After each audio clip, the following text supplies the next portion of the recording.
Hey guys, welcome back to my channel. My name is Bree. If you are new here, and in today's video, I just want to do like a little shop my stash. Like, just do my makeup, get ready, chat, you know, all that good stuff. So if you guys want to hang out and do some makeup, then just keep on watching. So I'm not going to be talking about any of the products that I use in today's video. So if you guys are interested in something, I will have them all listed and linked down below for you guys. Just so you know, and I do like to bring this up every once in a while, all of the links below that are marked with an asterisk are affiliate links. They do help support my channel just a little bit. You don't have to use them, obviously, but it does help support my channel. I'm also going to be so completely honest with you, I have not the slightest clue what I'm going to talk about in today's video. I was planning on spending some time figuring that out this morning, and then I realized that we were completely 100% out of cat food, and I was like, okay, well, let me go do that. And the first Petco that I went to, they were like deep cleaning the store, so they were closed, so I had to drive even farther to go to a different PetSmart to get cat food. We're all just along for the ride today. I have just been so focused on like the research and the planning for my history of band videos that I'm doing that this little shop my stash kind of snuck up on me. Usually I like to be a little bit more prepared about what I'm going to talk about and like kind of have a general idea, so I'm not just like fucking rambling while I do my makeup, but well, here we are. So I guess we're going to ramble today. It's the middle of August in my time. By the time you guys see this, it will have already like done and happened, obviously, but in my time, we are gearing up to have the first tropical storm ever scheduled to hit the area in my lifetime. So I live in Southern California, and Hurricane Hillary is currently, as of filming, a Cat 4 in the ocean, and it's not even to like Cabo yet, but it's going to come up Mexico, and then it's supposed to hit Southern California. But our oceans, northern Mexico, Southern California, Pacific area of the ocean, is much cooler than all of the rest of the oceans, apparently, at least surrounding oceans. So we don't get like full-blown hurricanes because I guess it needs warm water. I don't know, I'm not a meteorologist. I'm just repeating information I've learned from the internet, which is always a great thing to do. But yeah, our waters aren't warm enough to sustain like a full-blown hurricane. We're supposed to have, it's going to get downgraded to a tropical storm, which this actually happened last year as well, last September. I remember it happening because my mother-in-law was actually visiting when it happened, of course, beautiful timing, and it was disgusting outside. It was super windy, but it was also just like thick. Like the air was thick. It was repulsive. But it didn't rain like super, super hard, at least not during the day. All I know is like we broke some wind records, which was, you know, something. But come to find out, in everyone talking about, I always thought that was a hurricane that got downgraded to a tropical storm, so what hit us was a tropical storm. That's what I was under the impression of. With all of the discussion about Hurricane Hillary, come to find out that that one wasn't even a tropical storm. It was just like the tail end of, you know, like the little outer bits of a very, very downgraded, just normal storm. Basically turned into like monsoon weather, pretty much. So this one that's gonna hit us in a couple days is like actually slated to be a tropical storm. And that's how you know that I have absolutely nothing to talk about, because I'm talking about the fucking weather. Realistically, I should have probably just restructured and filmed something else today and figured it out, but I didn't, so. Also, ignore my hair. I'm gonna do it at the end. I'm gonna do it before I'm done. It's just easier for me to just like leave it in the messy braids, and then it's out of my hair and out of my face, and it's out of my hair, and then it's out of my face at least. How have you guys been? Comment down below. I would love to hear all about it. Back to that whole history of the bands thing. I have only filmed one so far. I've only filmed the Bad Omens one so far, but I had so much fun doing that. I thought it was just a fucking blast. I had so much fun researching it. And I spent so much time researching that video because I had more time to research it and because I was planning much farther in advance. But I kind of had this like mindset as I was going into researching it and filming it that I was just like, I didn't want to like cross focus pretty much, like rather than like, okay, well, I'm done researching for Bad Omens, let me move on to the next band. But I haven't filmed Bad Omens yet. Like, I didn't do that. I waited until I was completely done filming that video to even start to entertain the idea of researching for the next band, which I'm currently working on. I'm actually filming that video next week. But I actually had to I had to film the Bad Omens video twice. I filmed it once, and when I was filming it the first time, I started filming, and I didn't get super far into it, but I fucking hated the way my makeup was looking. I just did not like it. So I got up and I removed it all, and I basically just like, I started over. So technically I actually filmed that video 2.5 times, or like 2.25 times. But I sat down and I refilmed it, and even then, when I was refilming it, are you gonna focus? Thank you.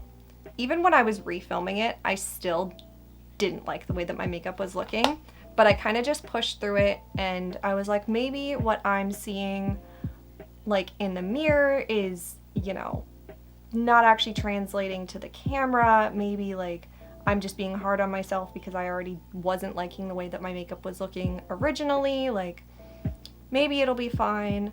And then I loaded the footage up into Final Cut, and I was like, I hate it. I hate everything about it. I cannot do it. So I basically just ended up like, honestly, scrapping all of that footage, planning a completely different makeup look, and refilming the video in its entirety. And I was so much happier with the way it turned out the second time, and I had so much fun editing it too, like actually getting to go like source footage and like put things into the video that wasn't just me or like a picture of a product or something like that. Like, it was so much fun to do, and I just know that I'm gonna have a blast with like all of the rest of them. Granted, I started out really high because Bad Omens is absolutely my favorite band right now, but I still know that like all of the other ones that I have planned are gonna be so much fun, and I really hope that you guys enjoyed the video. As I'm filming it, that video isn't even out yet, so I have no idea how it's going to even be received. But it's one of those things that's like, I had so much fun with it that I'm probably gonna keep doing it, at least through the ones that I have planned. I need to take the dark up a little bit higher on this side because this eye is more hooded. So I gotta make them look a little bit more even. I'm gonna go clean up underneath my eyes, put on a wing, probably put on my base, to be honest with you, and maybe figure out some shit to talk about. I'll be right back. So, fun fact for everyone, I had to call my medical group to ask them a completely unrelated question, of course. And you know how at the end, when you call like anyone, they're like, oh shit. Well, see, I started to tell a story, and then my husband called me, and then for some reason I just kind of like spaced out and just like kept doing my makeup. So my cream products are on now. Anyways, as I was saying, you know how they're always like, you know, is there anything else I can help you with?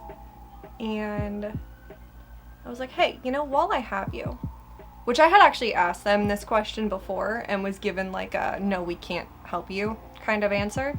When I asked before, I was pretty much given like a we don't do that here kind of answer, like super rude. But the girl that I was talking to was really, really nice, and I was like, what is his hair doing? But I was like, hey, yeah, real quick, who do I talk to about getting an evaluation for autism? And she was like, oh my god, we just do this, this, and this. And she was like, do you have like 5 minutes to answer some questions and we can go from there? And I was like, I fucking do, bro, let's go. And she asked me the little questions, you know, your standard like intake fucking therapy questions, and was like, yeah, and one of them was also like, you know, can you explain to me why it is that you feel as though you would maybe need this diagnosis, you know, what about you fits the fucking vibe? And really got put on the spot there, but you know, I kind of just briefly touched on it and everything like that. And she was like, yeah, no, that, you know, makes sense and everything. And obviously she wasn't a therapist. She's just like, you know, trained to answer these questions and stuff like that, and kind of like quickly determine like, is this person just, you know, not even remotely a fit kind of thing. Or maybe they have a computer system that decides that. I don't fucking know. Regardless, she was like, yeah, no, like I can make you an appointment. Would you like an appointment? And I was like, yeah, let's do that. What's the harm in trying, you know? And she was like, cool, I will look. And she ended up looking, and now I have an appointment at the end of this month for, I'm guessing it's like the intake for it, like the start of it, probably for like a therapist to talk to me and determine whether or not it's even worth going through with the evaluation itself. I don't know what the actual process will be, obviously, because I've never done it before, but there's some research coming out regarding the link between like being neurodivergent and EDS and POTS and stuff like that. And when the original person that I had asked, that was just like, we don't do that here, which is so interesting because I was like talking to the psychiatry department, right? And I was like, I even asked a friend who was a therapist, I was like, is that not who you fucking ask? And she was like, no, it definitely is. I don't know why they're saying that. When I asked the first time and they were like, you know, we don't do that here kind of thing, I was thinking, okay, maybe they're referring to like they don't do it for adults there. I don't know. I'm assuming each place has their own, you know, individual way of setting up. And I know that like, you know, autism and ADHD, I don't want to call it trendy by any stretch of the fucking imagination. I think there's just been an increase in education around it, and it's resulting in people who were undiagnosed or underdiagnosed before getting that diagnosis. But yeah, when I was basically originally told like, nah, go fuck yourself, pretty much. And that was kind of honestly the tone that she said it in too. I had kind of honestly just basically said like, okay, well, if and when they have like definitive, legitimate, like peer-reviewed studies come out that say that there is like some definitive link between EDS and neurodivergency in general, autism, ADHD, then I was just gonna bring that to like my primary care doctor and just be like, hey, like, but I mean, I definitely do fit a lot of the boxes. A lot of the stereotypical ones, you know, like I fucking hate eye contact, which a lot of people will comment on my videos and be like, why do you look up? Or like, why do you always look at yourself in the mirror? And I get that that can be frustrating, but I'm gonna be so honest with you, looking directly in the lens feels like too much eye contact. Like it genuinely does just feel like too much eye contact. It's something that I have to like consciously do when I'm filming, and I have to like think about it. So that's like, you know, a thing. A lot of other little stuff too. I've also read some studies about the links between autism and OCD, and I actually talked to my OCD therapist about it. I like sent her the studies that I had found, and she was like, I'm gonna be so completely honest with you. She was like, it's weird to see somebody with only one, because technically OCD is considered neurodivergency. Oh, I breathed in powder. Oh, I can taste it in the back of my mouth. Oh, that's foul. Anyways, yeah, she was pretty much just like, oh, that was the worst. Oh, I gotta blend out my forehead creases. Anyways, my OCD therapist was like, to be honest with you, it's kind of really, I don't want to say weird. Weird's a wrong word to use, but like, she was like, it's abnormal, it's the same word as weird, to see somebody with only one neurodivergency. Like it's so incredibly common to see someone with two or more. And I was like, oh, cool, thank you. It eases my mind completely. But like, even going back to when I did the genetic testing for EDS, did I scratch the shit out of my neck?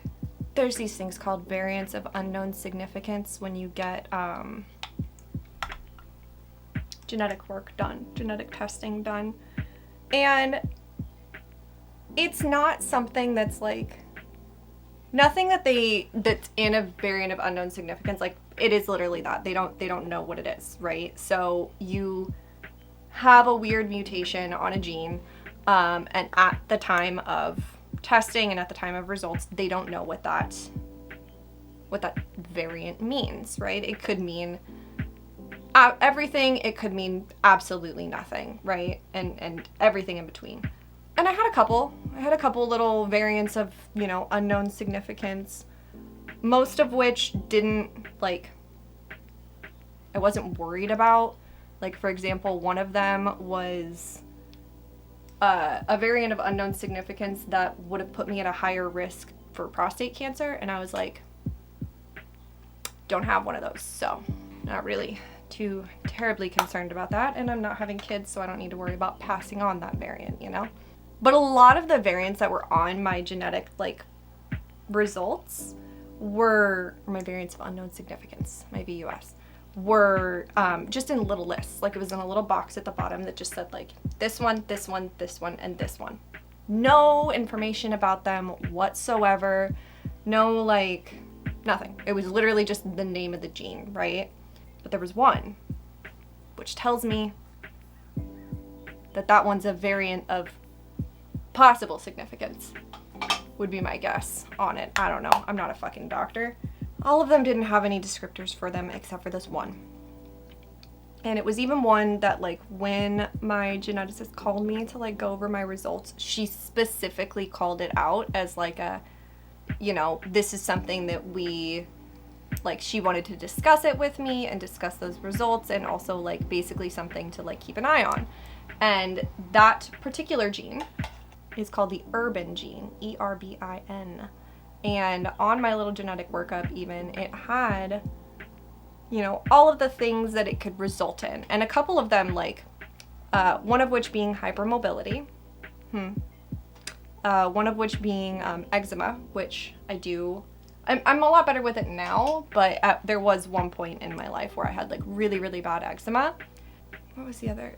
Like, increased risk of respiratory illness, which definitely was the case when I was a kid. I think I've gotten a little bit better with it recently, but also, side note on that particular portion, I literally said to my geneticist, I was like, thank God that I learned this information after already having COVID once, but, like, COVID was definitely on, like, a major downswing when I did my genetic testing, because I was like, I don't think that I would have been able to mentally handle knowing that I was at an increased risk for respiratory illnesses in, like, the height of, like, 2020.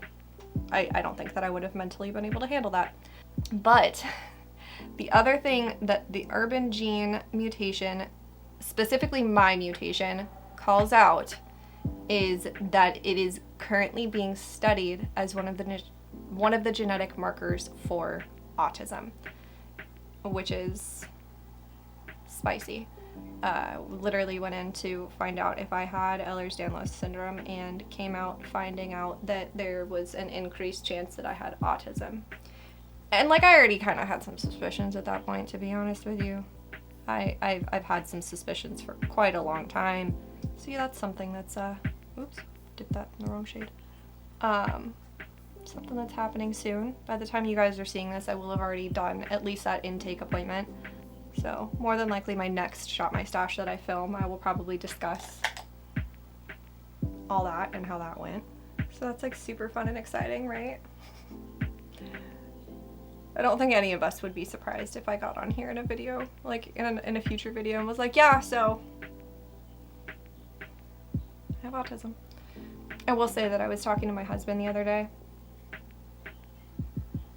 kind of about all of this, and I had said to him that I was like, I wouldn't be surprised if 10, 15 years down the line, like, I find out that I don't have EDS. I just find out that there's some sort of cross between, like, being neurodivergent, having symptomatic hypermobility, I should say, and, well, it would just be the cross between those two, and, like, everything that comes with it, the chronic pain, the POTS, all that stuff. Like, I wouldn't be surprised if they found out at some point down the line that that's actually not EDS, it's like its own thing, wouldn't make a difference. I mean, obviously it would all be treated the same. I mean, HSC, hypermobility spectrum disorder, and HEDS, hypermobile Ehlers-Danlos syndrome, is literally like they have the same treatments and they can be of the same severity. So I wouldn't be surprised. Do I think that getting like a diagnosis for autism is going to change my life dramatically? No, I don't. Am I curious? Do I just want to know? Yeah, 100%. It's one of those things, it's like getting the OCD diagnosis when I got it was literally life-changing because it was able to get me into treatment to actually make it better. And it is significantly better than it once was. I mean, I'm going to be completely honest with you. When it comes to like autism, like accommodations, I already do a lot of them. Like I do a lot of them for myself.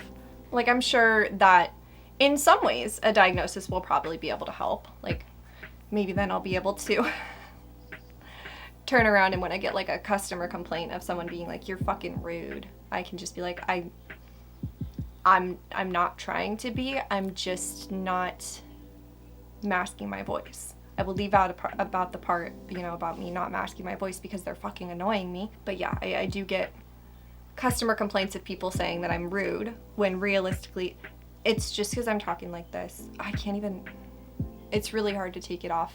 When realistically I'm just talking like this and I'm just very matter of fact, and it's just one of those things that's just like I am really struggling not to mask on camera. I'm going to be so completely honest with you. But like sometimes when someone's really annoying to me, I will just drop down to my normal speaking level, which is going to be so interesting to hear when I'm editing because, see, even I'm still already starting to mask it again. Going to be very interesting to hear when I'm editing back because I've never actually heard myself. I'm so used to hearing myself in this voice that I can recognize when I do it. I've never actually heard myself unmasked, like my voice unmasked. But yeah, no, seriously, when I'm annoyed, overstimulated, it's a lot easier for me to drop my voice down to my natural speaking level, my natural speaking tone, rather than this kind of a little bit more up, a little bit more like, I don't know how to explain it, just the kind of voice that I've learned to put on over the years. But yeah, I'm gonna go finish up the rest of my face. Still don't know what happened to my neck, but I'm gonna go finish up the rest of my face and I will be right back. Fun fact for you, yesterday, I was off yesterday, and I've been spending the past couple weeks like really deep cleaning my house because it needs it. And one of the things that I've been really wanting to do, and I was gonna do it last year and then it just like didn't fucking happen, and so this year I was like, no, I'm doing it for sure, is I really wanted to clean the carpet in this room and then in our bedroom. Those are the only two rooms with carpet. And so I bought like a smaller carpet cleaner because the space, like the walk space in the bedroom is a little bit tight, so I needed like a smaller one. So my parents have one, but it's fucking massive, so it wasn't gonna fit, so I got a little tiny one.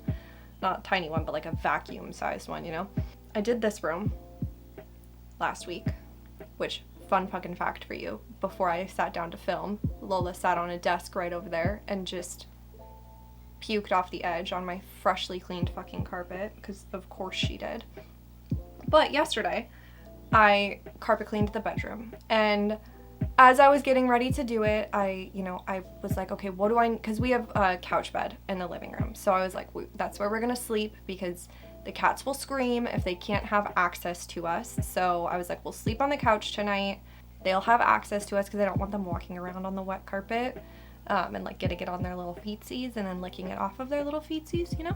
So I like planned ahead. I was like, phone chargers, like get everything that we would need out of there, right?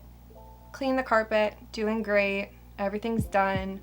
I finished all of the cleaning that I need to do, and I was like, cool, I'm gonna go take a shower now because like I'm done and I'm sweaty and I'm disgusting, right? I'm standing in the shower and it dawns on me that I didn't, and mind you, by the way, before I started cleaning the carpet, and then I left it that way, I had the blinds in that room completely open and the window completely open so that I could get some air flowing in there to help dry the carpets, of course. And so the blinds are wide open, like the window's wide fucking open, and I'm standing in the shower and I'm like, I grabbed everything that we would need except for clothes for me to put on after I shower. And so I had to like figure all that out, and I was like, okay, well, okay, I'll figure that out when I'm done. And I literally, like, I was standing in the shower and I went and I scooped out some cleansing balm, and I had it on my 2 fingers, and I went like this. And then I never took off my lashes.